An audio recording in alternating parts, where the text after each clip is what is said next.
Hello नमस्कार दोस्तों, कैसे हैं।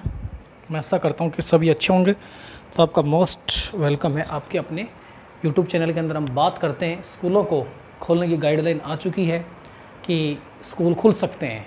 और भारत सरकार ने, केंद्रीय स्वास्थ्य मंत्रालय ने कल गाइडलाइन जारी की है कि जो गवर्नमेंट प्राइवेट सभी तरह के स्कूल खुल सकते हैं। लेकिन उन स्कूलों को खोलने के लिए कुछ विशेष दिशा निर्देशों का हमें पालन करना पड़ेगा, तभी ये स्कूल खुल सकते हैं। अब मुख्य रूप से किन किन बातों का सामना करना पड़ेगा उनको हम देख सकते हैं। सबसे पहले 9 से 12th स्टैंडर्ड के स्कूल ये अभी खोले जा रहे हैं, क्योंकि अभी एक्सपेरिमेंट करके देखा जा रहा है कि हम ये 9 से 12 तक के स्कूल कैसे रनिंग होते हैं, क्या उसका रिजल्ट आता है। उसके बाद फिर जाएगा, पहले 9 से 12 तक देखते हैं।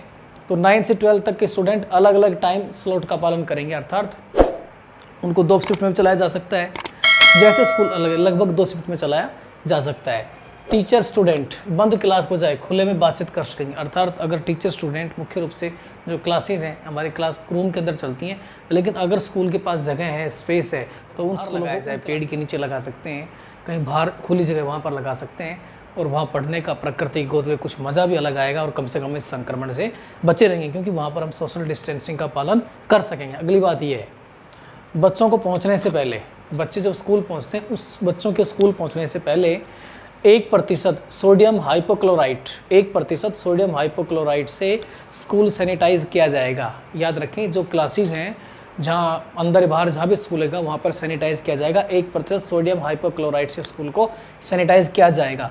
कंटेनमेंट जोन से स्कूल नहीं खुलेंगे। ऐसा क्षेत्र जहाँ पर कंटेनमेंट जोन बनाया गया है वहाँ स्कूल नहीं खुलेंगे, ये बात विशेष रूप से बताई गई है। शिक्षक, छात्र व स्टाफ को 6 फीट की दूरी रखनी पड़ेगी। भैया जो स्कूल के अंदर टीचर है, स्टूडेंट और स्टाफ है, सभी के बीच में 6 फीट की दूरी होनी चाहिए। वो बात नहीं होनी चाहिए मेरा दोस्त रमेश आ जा, मेरी सहेली कविता आ जा, मोनू आ जा, हम जब चिपके रहते थे, वो बात अब नहीं बनेगी। आपको 6 फीट की दूरी तो रखनी ही पड़ेगी। इस चीज़ को आप बिल्कुल ध्यान रखें। ऐसा नहीं कि अच्छा कविता बहन आओ आओ, सोहेल आओ, गपशप मार रहे हैं, सारे गपशप बना के चल रहे हैं, उन चीज़ों का तो भैया आपको पालन करना ही पड़ेगा।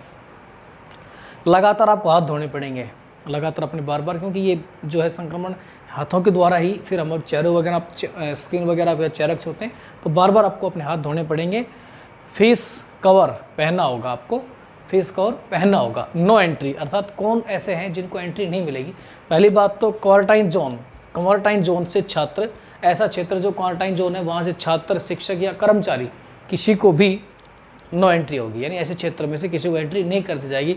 लक्षण वाले छात्र, अगर किसी स्टूडेंट्स के अंदर टेम्परेचर बढ़ा हुआ है या कहीं ऐसा लग रहा है कि वो कोरोना संक्रमित हो सकता है, उसमें कुछ लक्षण दिखाई दे रहे हैं, तो ऐसे बच्चों को भी ऐसे बच्चों, स्कूल स्टाफ, किसी को भी एंट्री उसे नहीं दी जाएगी। बीमार छात्र हो रहा है, नो एंट्री। टीचर बीमार हो रहा है, नो एंट्री। कर्मचारी बीमार है, नो एंट्री। फिल्म आई थी नो एंट्री, वो याद हो गई। तो इन सारे लक्षण वालों को नो एंट्री। आगे हम बात करते हैं स्कूल में क्या होगा। देखिए, स्कूल में विशेष रूप से सफाई का ध्यान रखा जाए, तो सफाई के अंदर ध्यान रखते हैं, लेकिन और विशेष रूप से सफाई का ध्यान रखा जाएगा। सोशल डिस्टेंसिंग, दूर 6 फीट की दूरी का ध्यान रखा जाएगा। सेहत पर नज़र, यानी कि हेल्दी खाना आपको तो खाना ही चाहिए और हेल्थ को लेकर अवेयर रहा जाएगा। बाकी खाना पीना तो स्कूल देगा नहीं, आपको पता ही है। गवर्नमेंट स्कूल मिल जाए तो कुछ अलग बात है, लेकिन हेल्थ को लेकर विशेष रूप से जागरूक किया जाएगा। भैया कौन सी चीज़ है वो खानी है, कैसे आप बीमारी से बच सकते हैं, उस पर विशेष फोकस किया जाएगा। छात्र कॉपी, पेंसिल, रबर इत्यादि नहीं दे सकते। हम छात्र हम देखते हैं, भैया पेन देना मेरे को, भैया पेंसिल देना मेरे को, रबर देना मांगते रहते हैं। नो शेयर, कोई शेयर नहीं कर सकते, आपको खुद लाना पड़ेगा। एक दूसरे को बिल्कुल भी शेयर पर बैन रहेगा, पूर्णतः ban. 50% teaching, non teaching staff, 50% teaching, non teaching staff online के लिए स्कूल जा सकते, अर्थात 50% अभी स्टाफ को ही परमिशन दी गई है कि वो स्कूल जा सकते हैं। 50% अभी रेस्ट करेंगे। भैया जल्दी से जल्दी सारा प्रोसेस शुरू हो जाए, वरना काफ़ी दिन से रेस्ट कर रहे हैं। रेस्ट में बच्चे भी सोच रहे हैं कि चलो स्कूल खुल जाता है, बच्चों के साथ हम टीचर भी सोच रहे हैं स्कूल खुल जाए, क्योंकि बहुत लंबे समय से बोर से हो गए हैं। और भैया स्कूल एक ऐसी जगह है जहाँ में एक अलग ही इन्जॉयमेंट होता है, एक अलग ही खुशी मिलती है। और मैं समझता हूँ कि स्कूल का तो लाइफ में क्या है, हम तो स्टूडेंट लाइफ भी अपनी तो स्कूल में बीती है, उसके बाद अब एज ए टीचर कैरियर वो लाइफ भी अपनी स्कूल में बीत रही है। तो स्कूल का तो ज़िंदगी एक विशेष ही महत्व है। सफाई कर्मियों को, जो सफाई कर्मचारी हैं, उनको कोरोना संक्रमण से फैलने से बचाने के लिए एक विशेष प्रकार से उनको प्रशिक्षण दिया जाएगा कि भैया आप कैसे आप उनको ट्रेन किया जाएगा कि आप इस बीमारी के अंदर अपने आप को कैसे आपको साफ सफाई रखनी है, कैसे आप खुद भी बच सकते हैं। ठीक है, अब स्टूडेंट्स को क्या करना है, स्टूडेंट्स के लिए पेरेंट्स को लिखित मंजूरी लेनी पड़ेगी। पहली बात, आपके जो पेरेंट्स हैं उनसे लिखित मंजूरी लेनी पड़ेगी कि हम अपने बच्चे को हम स्कूल भेज रहे हैं, यानी पेरेंट्स की परमिशन, लिखित परमिशन आपके पास होनी चाहिए।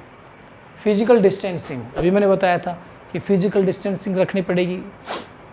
लड़कियां हो चाहे बॉयज़ हो, सभी ग्रुप बना के रहते थे, कान में कान दिए रहते थे, अब कान में कान नहीं दे रहा है, बिल्कुल दूर दूर आपको रहना ही पड़ेगा। कापी पेन पेंसिल मैंने अभी ऊपर बताया था, नो शेयर। स्कूल के लिए विशेष बात क्या बताई गई है, अलग अलग टाइम स्लॉट, जितने बच्चे हैं उनके अनुसार देख के टाइम स्लॉट अलग रखो ताकि भीड़ ना हो, आराम से रहें। खुले में पढ़ाई, ओपन में अगर स्कूल पढ़ाई कराते तो ऑल द बेस्ट, पेड़ के नीचे कराओ और कहीं खुली जगह वहाँ कराओ। डिस्टेंस लर्निंग की भी व्यवस्था की जा सकती है। क्लासरूम, लेबोरेटरी, बाथरूम सैनिटाइज किया जाएगा। क्लासरूम है, लेबोरेटरी है या लाइब्रेरी है, उनको सबको सैनिटाइज किया जाएगा।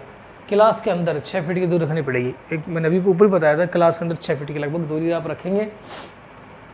ऑक्सीजन लेवल जांचने के लिए ऑक्सीमीटर होगा। स्टूडेंट का ऑक्सीजन लेवल जांचने के लिए स्कूल के पास ऑक्सीमीटर का भी स्कूल को प्रयोग करना पड़ेगा। कर्मचारियों को फेस मास्क पहनना पड़ेगा और हैंड सैनिटाइज़र स्कूल से मिलेगा, यानी आपको हैंड सैनिटाइज़र यानी हाथों को धोने के लिए उसकी व्यवस्था भी स्कूल में रखी जाएगी। टेम्परेचर चेक करने के लिए भी वहाँ पर व्यवस्था रखी जाएगी, आपका तापमान टेम्परेचर चेक करने के लिए। ढका हुआ डस्टबिन होगा, जहाँ हम कूड़ा करकट डालते हैं डस्टबिन ढका हुआ होना चाहिए। कूड़ा करकट फेंकने की व्यवस्था हो, सब उसको बिल्कुल ढक के कवर करके रखना है। मुख्य रूप से केंद्रीय स्वास्थ्य मंत्रालय के द्वारा ये गाइडलाइन जारी की गई। मुख्य रूप से ये जो गाइडलाइन आई है 9th से 12th और जो हायर एजुकेशन है उसको ओपन करने के लिए लाई गई है। इससे 9th से छोटे क्लासेस के लिए अभी स्कूल नहीं खुलेंगे। एक बार इस प्रोग्राम को देखते हैं कैसा होता है, क्या रिजल्ट आता है, उसके बाद फिर आगे इस प्रोसेस को बढ़ाया जाएगा। वंदे मातरम।